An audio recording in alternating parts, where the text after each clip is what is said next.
Welcome everyone to Buying Local. I'm your host, Mike Nelson from Five Towers Media. Joined today by Chris. Chris, do you go by Christopher or Chris? Chris is fine.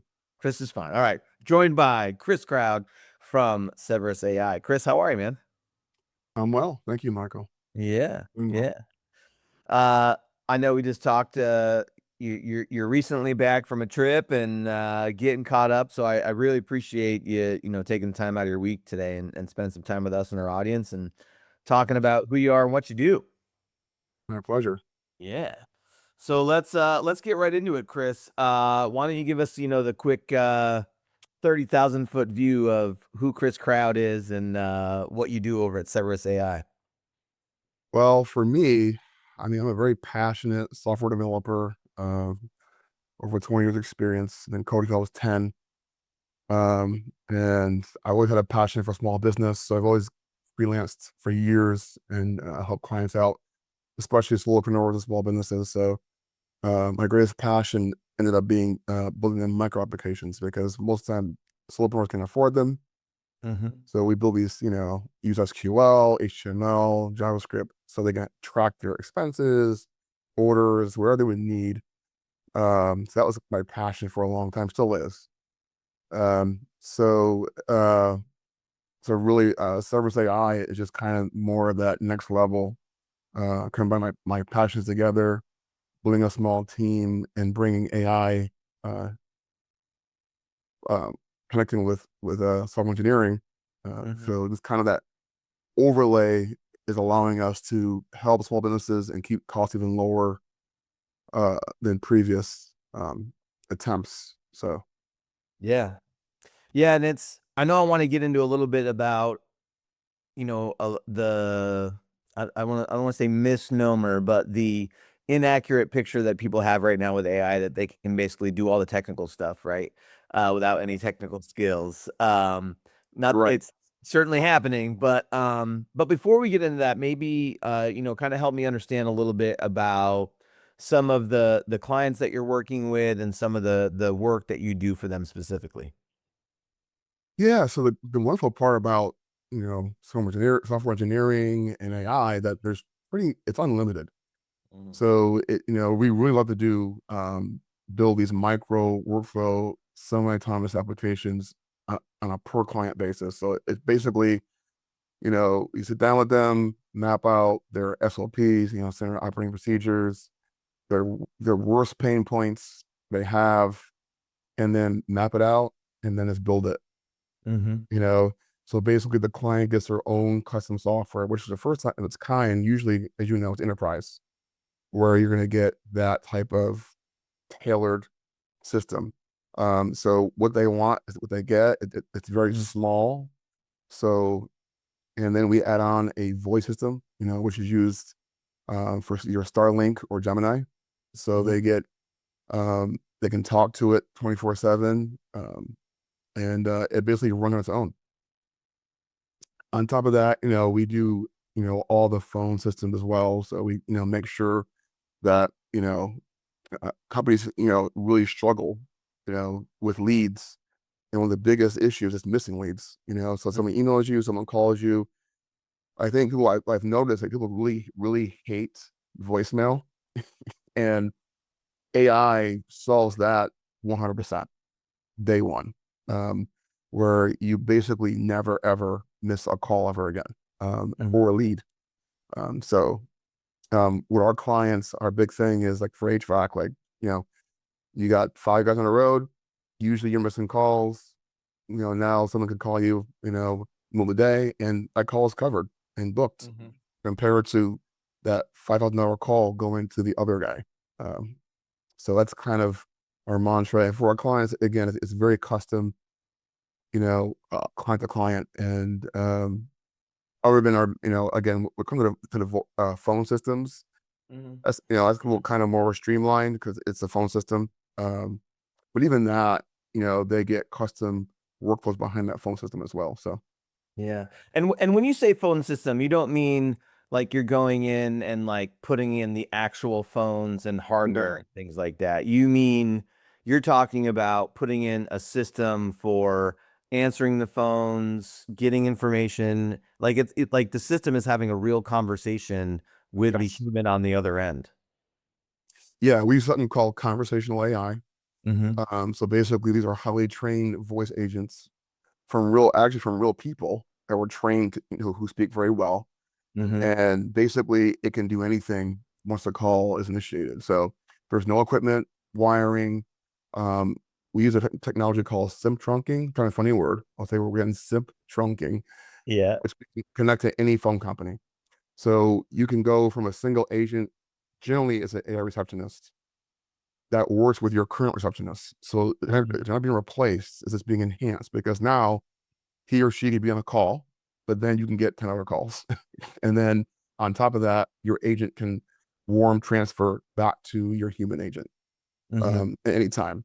So one thing we all know is really annoying is you call somebody and they put you on hold, take your information, or the bot takes your information. And then when the person comes on the phone, they ask you all over again the information. This is gone. Like all that context is kept for the entire conversation. So once you talk to them, once the AI has your information, there is no more re-asking about your number, your name, your email. It's all done, or other information you might have. On top of that, it can pull data from a spreadsheet or any kind of data structure you already have on that client. So when they call in, it'll see their number or email and already know who they are. So we'll call Mm-hmm. them by name. It can pull up any information. We use HIPAA, so it can work for a doctor, dentist. Someone calls in and they have all those records that are legally available in the call. Mm-hmm.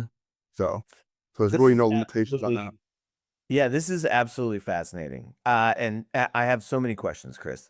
Sure. Um, well, and it's funny too, because you mentioned HVAC, and like I know quite a few HVAC companies locally, and a lot of them use answering services for either, when their office staff is at lunch or for after Right. hours. And so what Right. you're saying is that your system could replace that answering service. Absolutely. And Yes. so which is amazing. Number one.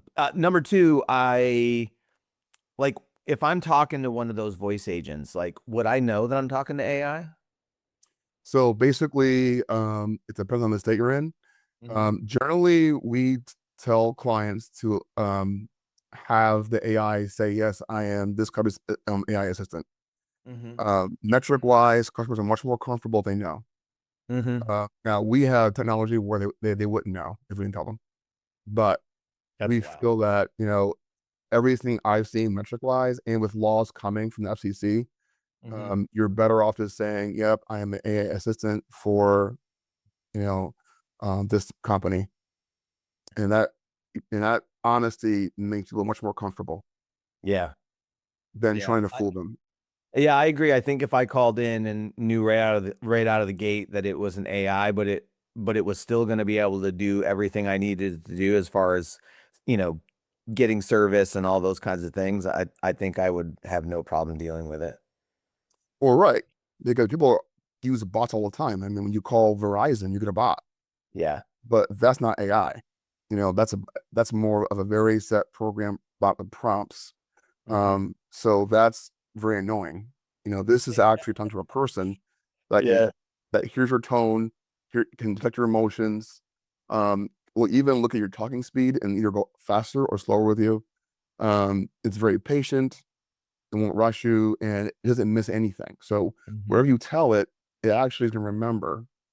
We're a human, yep, you gotta take notes all the time, right? You're taking notes, you're on a computer, but they're on a computer. You talk to them, it's in the context, just like if you're on Gemini. So it actually preserves more information than a human would at first.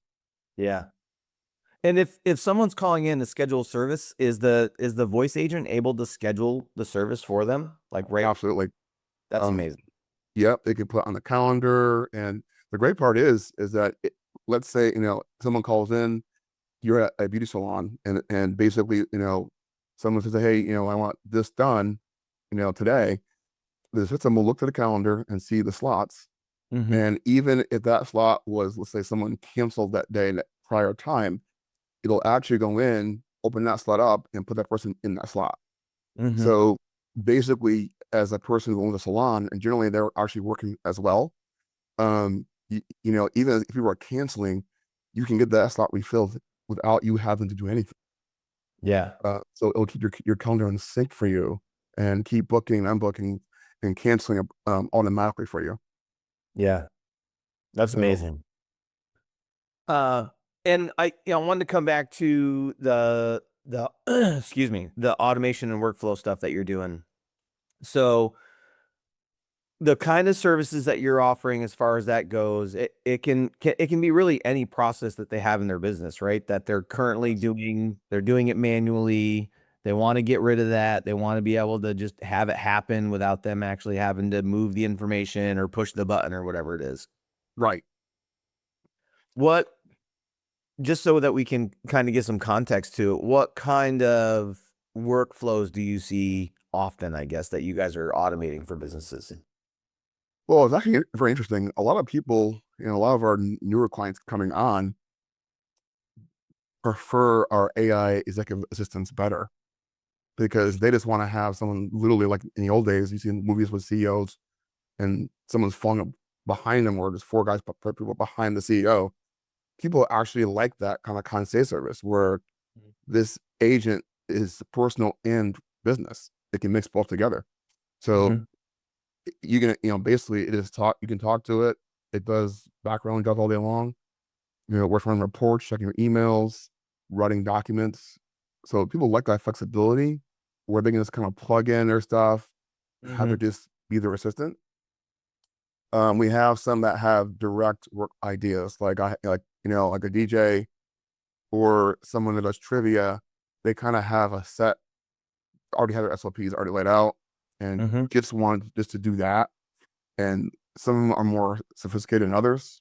Some just want to have research and reports to improve our services. Mm-hmm. But yeah, really, it's all over the board. I mean, it just depends on what they feel their biggest pain point is and where we can identify getting that fast hour back. I mean, our goal is 10 seconds to 10 hours is our goal and very quickly. So the goal is when we finish, you're at 10 hours immediately.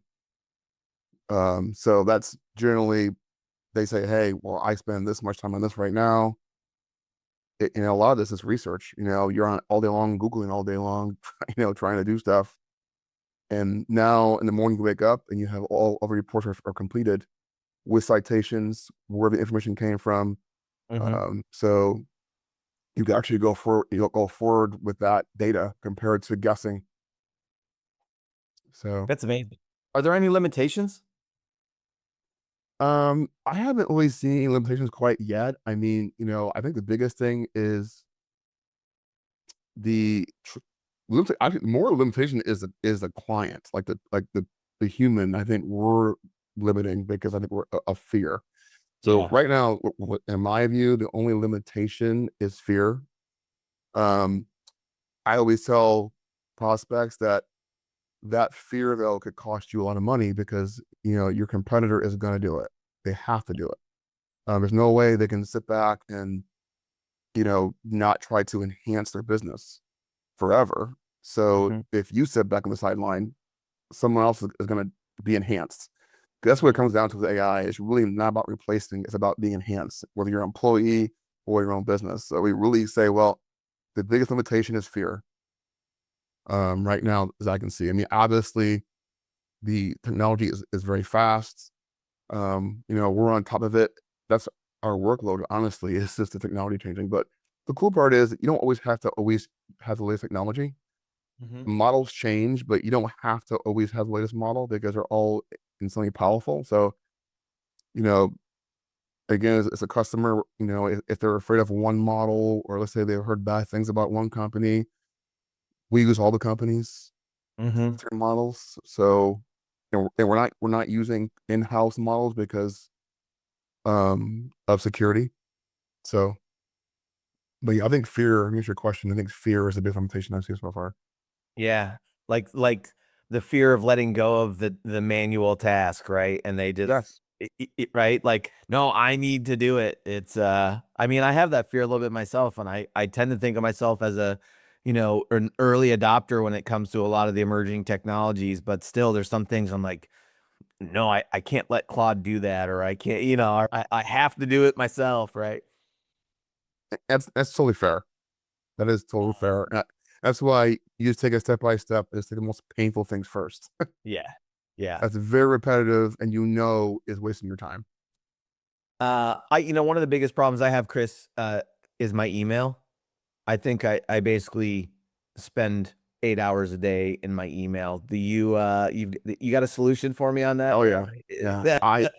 I cannot personally stand email, and that is one of the biggest workflows that we do. And in fact, anything that we build, that usually comes included. Yeah. So email and calendar are automatics in every workflow we do Oh my God. because basically email and calendar are everyone's biggest pain point by default if you're in business. Even if you're not in business, but definitely if you're in business.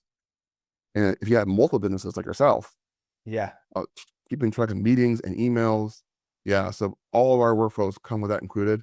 Um, yeah, our system, basically, called a cron job. A cron job is a fancy word for a schedule, Mm-hmm. but in code. So basically, you as a user can say, you know what, I want you to do turn my email at 7 a.m., summarize them from wherever time range you want, label them, give me a list of what's critical to least, and then put it on my to-do list and calendar what has to be done. Mm-hmm. But everyone gets that.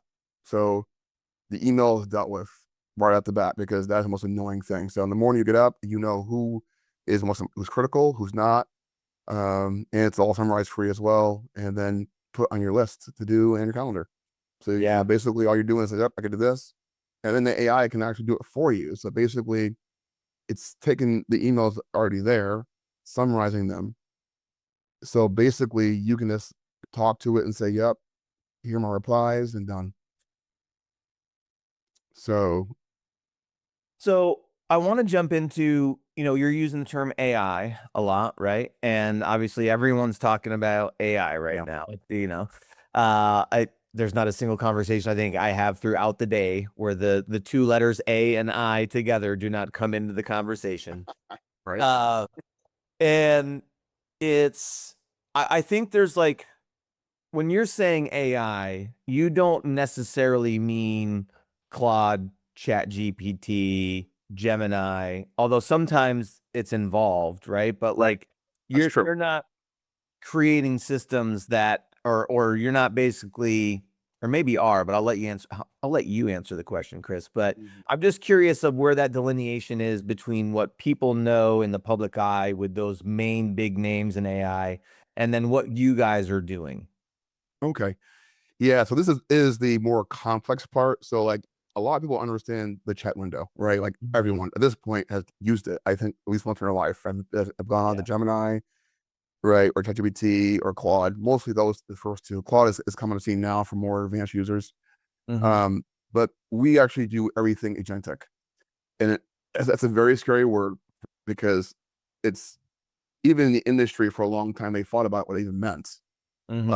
My peers from other companies would argue about it, but what it really means is that the AI is paired with software and then can use tools. Hmm. It can see what's happening. So like basically, you know, the AI all of a sudden can have hands. Right now it doesn't. Right now, it reads your text, it predicts it, and then gives you an answer. That's all it's Hmm. happening. But when it becomes agentic or an agent, now it has these tools and we give it some training and then let it be semi-autonomous. You can make it autonomous as well, but generally we prefer semi-autonomous, meaning more we give it a system prompt that's permanent and guardrails. Hmm. To be autonomous would mean that it just does whatever it wants to do all the time. Right. Semi-autonomous is more, it has this rule, this guardrail has to follow every time. And every operation, it looks to its rules and its guardrails. And those tools also have tools and guardrails as well, and security. So people Hmm. are afraid of that word because it means the AI actually can do things without you having to actually watch it anymore. Like it's Yeah. gonna go do those tasks for you, and it'll do them 24/7. So that's what we do is that we use agentic systems, which is a step above, well, two steps above the normal AI Mhm. cliche in the window. It's pretty wild. And to your point before too, I think that agentic side is where that fear comes in a lot, right? Where like, what do you mean it's going to just make decisions and do these operations in the background for me? And and it just automatically happens. With the semi AI stuff, does that mean that like it's going to operate on those guidelines and when it hits a certain point, it's going to essentially get your permission or ask you a question or something Yes. along those lines? Yeah. So basically, in my view, and is the best way to use AI is to give it a workflow like we have since the 90s, right? Mhm. So enterprises had it forever. They have a workflow, that goes A to B, and there's all these steps in the middle of it. What we do is that we'll do the same thing. So the AI expects still to have a beginning and an end, Mhm. but then giving it some more training and guardrails, it's able to actually think during that process. That's the new part. That's So now it could be agentic in that workflow. So Mhm. if something changes now, it can make a decision. Generally, in the old days, we use algorithms. We use like if, we use switch statements. If else, one of those days. Now it can just like a person just see something and make a decision. That decision though is based off training, so it's very regimented. It's not like willy nilly. It says, okay, here's my options, and in the training is given pretty much some options in there. But, Mhm. but as a person, it can still think, okay, I have these options. I'm going to pick it on the best way to solve this problem.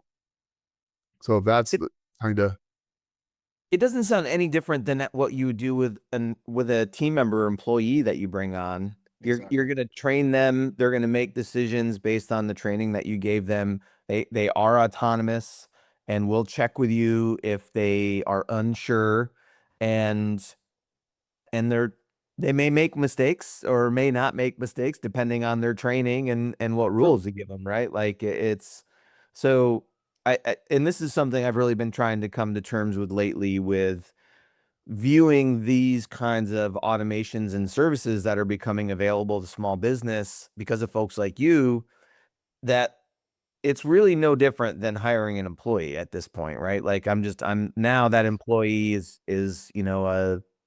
an agentic AI running somewhere in the background. Um, is that fair? I think that's fair. I think I would like to call it more of a fractional employee. Yeah. I feel that we still need the human creativity and we need humans to be working together. So I like to see them more as fractional, to where, they're kind of like the assistant, more of an assistant for an employee. And don't get me wrong, like some of these systems could definitely be more autonomous. I mean, Mhm.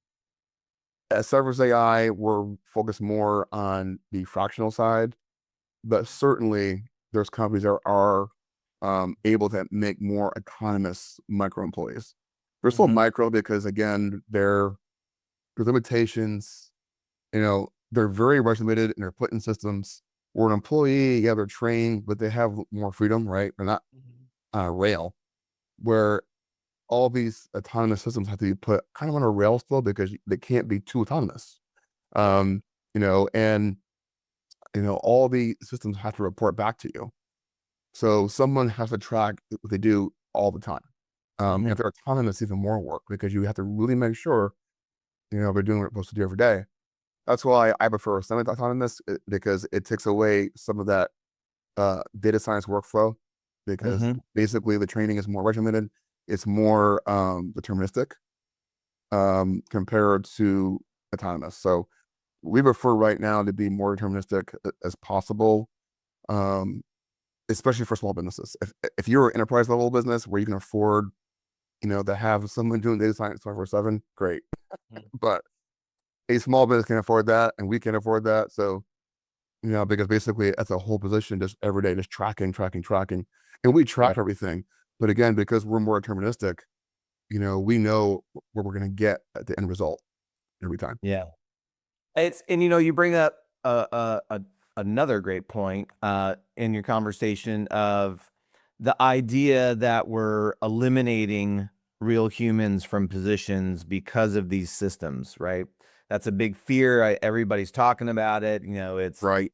It's going to take our jobs. And I, one of the things that I think about all the time, especially with what we do and with our team members, is that we want to automate systems so that we can elevate our current team members, right? So Right. it's automate to elevate. And what that means is automating some of those, I don't want to say nonsense, but like just those manual tasks that you have to do that really aren't productive, but you still need to do them. But if we can automate them, then we can elevate the rest of our team to do more advanced, higher level work. And it's not my thought. I stole that from a guy that owns a local almost landscaping company, but he sells what we call what I call mobots. So it's like it's Oh robotic yes. lawnmowers. And shout out to Terry. So I've seen those. yeah, yeah. So it's really cool. But like what he was saying was when he started getting into those robots, he didn't eliminate any team members. What it did was it allowed his team members now to, when they show up on a job site, they can focus on the more detail work, the higher level work, whether it's, Right. landscaping and beds and pruning and all these other things, while the Mobot was doing the mindless mowing, so to speak. So Exactly. so that's what I mean. That's how I think about it now, since I had that conversation with him, and when I talk with my team members, I'm like, hey, like, we're not automating this so that you've got less work. We're automating this so that you can do the work that you actually enjoy and do more of it. Right? Is I that fair? agree 1,000%. That's a Yeah. great explanation. Can I borrow that? I have it, man. Take it. Absolutely. Oh, that is really a wonderful way to put it. Because that's our goal too. It is to get your life back. Get like what was your passion when you built your business? It Yeah. certainly wasn't doing SLPs and doing boring tasks and doing a million emails every day. Yeah. Or Spending 8 hours in emails, right? yeah, it was your skill and your passion. And my passion is to give you back your passion. Yeah. And no, it's not going to make you fire your employees. It's going to make them do better and make them do the more advanced things. In fact, they can start doing, you can train them now to make you more money and you can scale. The biggest thing I think is scaling. I think Yeah. that, because you can't scale as a small business if you are wearing a million hats. It's impossible. We can say that as 100% fact. It's impossible. So if you can take off even 10%, half of that work, now Hmm. you can put that time into scaling your business, which you should be doing anyway. Let's be honest. If you don't scale your business, it won't survive. It can't. Growing or So dying. yeah. You're So either growing or dying. So you got to, exactly. So yeah. my goal is okay. We have these tools, and now you can start to get back to your love, and then you can start to scale and focus on what you should be doing. And don't fire anybody. You're going to enhance them. You're going to give them, higher end jobs, Mhm. and they can do more work, but not with less stress because now they have more data. They have their micro employee behind them, Mhm. doing the mindless work they're doing before. You Yeah. can give them a The pay increase. retention, right? Your retention rates are going to go up because people get to do more things they like as opposed to some of that nonsense. Yes. Um, and I agree. The Yeah. scaling part I think is amazing because, like, you look at a solopreneur, it's very hard to make that leap to hire that first employee to give yourself more space to be able to Yes. do the things that make you money so you can hire more employees. But the automated systems and things that you're doing, Mhm. they really help solve that problem. Yeah. You automate first, and then you'll have money to hire. Yeah, you're You're back. right. So yeah, people definitely get it backwards, and also people don't understand the more autonomous things get, the more employees you need. Data science is huge and big data. So all of these systems, especially coming out with robots coming out in 5 years, that is the next thing coming out with robots. And don't want to go too far on a rabbit hole, but there is something coming that's come out called world models. Right now, we use generative models.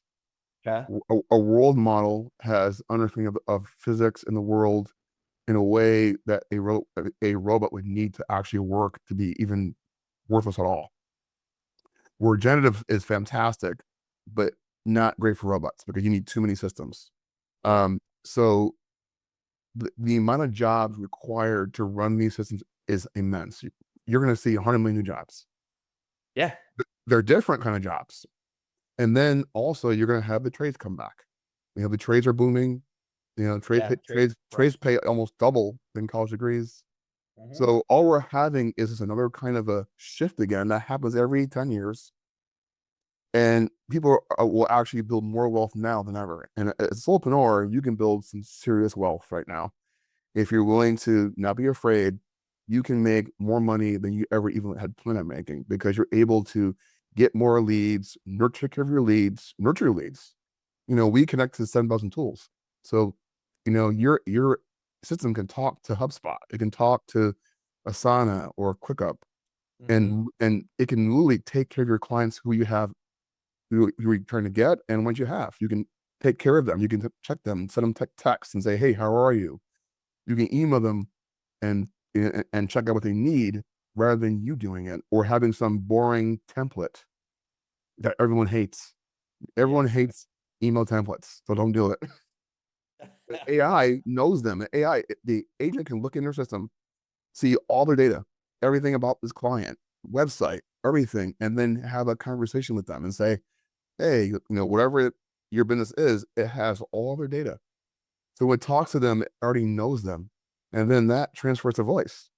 So Mhm. if you're an HVAC person, it can outbound call. So it can call them and talk to them because it has all that context, all repairs done, where they are on the map, everything they need, it knows. Mhm. So it talks to them with care and it's consistent. So it's this next level you have of really babying your customers and babying your prospects and making them feel like the old days when we used to care. Yeah. Because in my view, we don't care. We don't have time to care right now. We don't have time, so we kind of only care about it. But you know, in my view, we're bringing that back. That era of customers feeling spoiled like they used to, Mhm. and that Yeah. needs more attention for your business as a customer. That's amazing. I know we're getting short on time, but I before we jump, I wanted to talk about, so you've got some products that you're releasing soon, so I wanted to talk about that if you're ready to talk about it. Sure. All right. Yeah. Hit us with it. Yeah. So the AI executive assistant, or you can call it, you know, the assistant, is coming out this month, and it's been tested for thousands of hours. And we're very excited about it. It's affordable, and we call it that because it plugs into your personal life and your business life, Mhm. and it separates them, but it merges them. So you can be in your car. We have it work on Bluetooth. So you're in your car driving down for work, and you can literally be, you know, getting emails, sending emails, writing letters, writing podcasts, writing a blog, newsletters. You can talk about anything you want because we plug in your own workflows into it.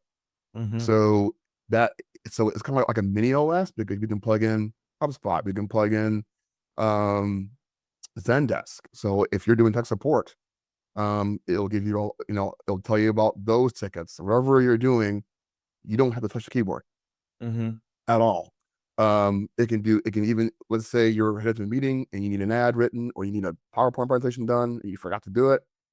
It'll really do it while you're in the car.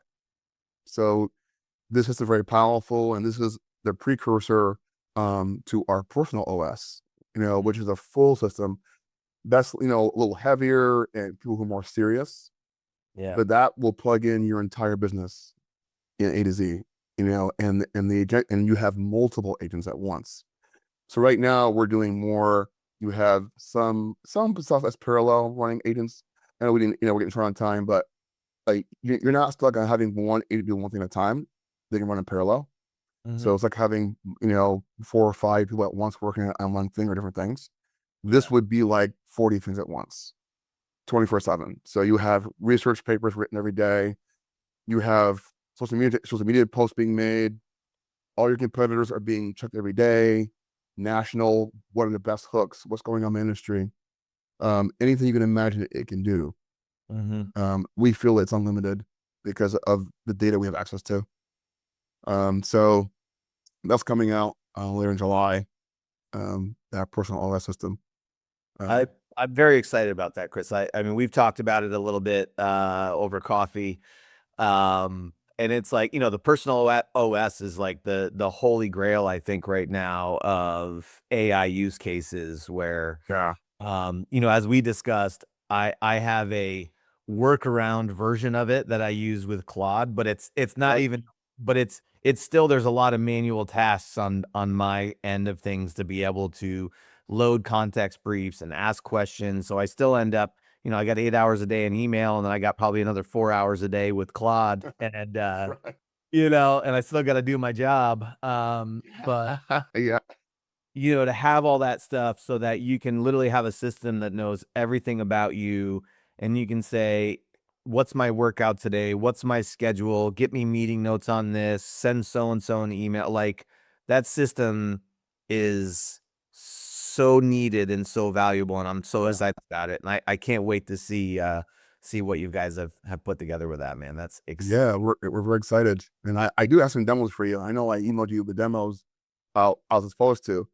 Before I let you go, yeah, we actually built an in-house demos system that will distribute outwards on our own. You didn't get yours, I apologize, but I do that's have it for okay. you. So after the podcast, you can talk to our two agents today, um, Nice. and I think you'll have fun. Yeah, I love it. I'm very excited about it, so I can't wait to see it. Awesome, awesome. Uh, Chris, if people want to learn more about you, they want to talk to you, they're interested in what you guys are doing, how do they find you? Yeah, just go to severusai.com. We're always here. 24/7, right? You got that stuff 24/7. Well, that's the joy of AI. We have to be 24/7. We that's part of our systems. They run 24/7. So yeah, but yeah, we're around. We love conversation. We love ideas. We love people just brain dumping on us. Yeah. We love that. People have amazing ideas. We really truly love people call us with these great. I'm like, wow, where'd that come from? Amazing. And we we're ready to implement it into your Bring it business. to life. Yeah. Amazing. Chris, I absolutely love what you're doing. I'm so glad. Shout out to Brandon Douye for connecting us a few Oh months yeah, it's back. definitely Brandon. Yeah, big He's shout out to amazing. Brandon. You're amazing. Thank you. And thanks again, Chris. Really appreciate it. Thanks everybody for listening. Of course, you can find us at buyinglocal.us, and our podcasts are on Rumble, Spotify, Apple, and YouTube. And thanks again, Chris.